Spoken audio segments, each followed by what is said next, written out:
I'm Jason Lusk. I am a distinguished professor and head of the Agricultural Economics Department at Purdue University.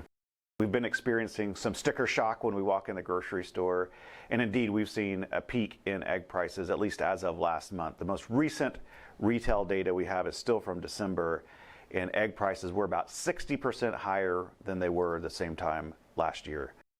What's causing those increases in egg prices? There's actually been some news of late that they're going to do some investigations as to whether there's some conspiracy.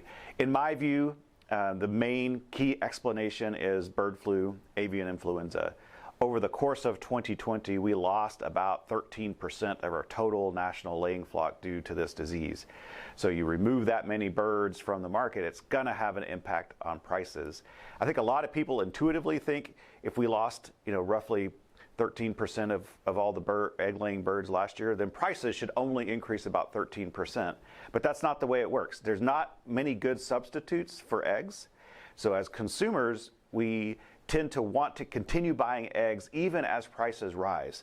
So it takes a pretty significant price jump to convince enough consumers to cut back to reach the number of eggs that are actually being produced at the moment. So as a result, a small reduction in supply from bird flu can result in a much larger increase in prices. In addition, egg producers have been experiencing about 20 to 30% higher feed prices. They've also been experiencing at various points over the course of last year 40, 50, 60% higher energy prices. A piece of good news is if you look at wholesale prices, we have much more recent data on this as of last week, are really starting to come down. We've come down off those peaks. We're back to levels we were in November.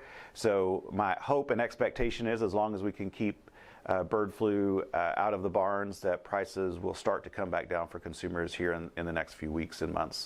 What we saw is that in terms of wholesale prices, these are the prices that grocery stores are paying, their prices really peaked around the first of the year and have started to come back down and are right now sitting at levels that were about at the 1st of November. So it takes a few weeks for the prices grocery stores are paying to be reflected in what consumers are paying. So I'm hopeful that within the next few weeks, we'll start to see some relief.